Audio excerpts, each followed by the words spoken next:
Charity 19. I had a thought which I wanted to share.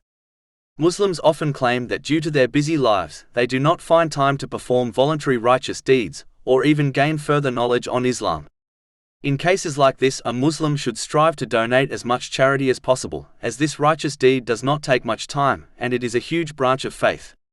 There are countless virtues of donating charity which have been mentioned in the Holy Quran, and the narrations of the Holy Prophet Muhammad, peace and blessings be upon him.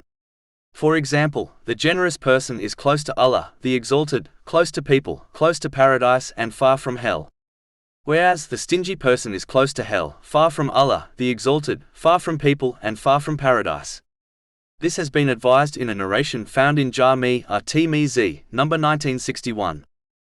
In addition, as long as a Muslim benefits others through their charity, even if they are preoccupied with worldly things, Allah, the Exalted, will continue helping them. This is confirmed in a narration found in Sunan Ibn Majah, number 225. This help from Allah, the Exalted, will extend to every aspect of one's life and in both worlds. It is important to note this charity does not need to be a huge amount of wealth. One should strive to give regularly and according to their means, even if it is small in amount, as Allah, the Exalted, does not observe quantity but quality. In addition, these narrations and others do not declare that the charity has to be a great amount either.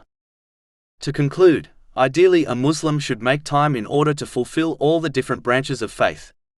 But if they are too preoccupied with the material world, they should at least fulfill this important branch with the obligatory duties, hoping through it Allah, the Exalted, will grant them salvation on the last day.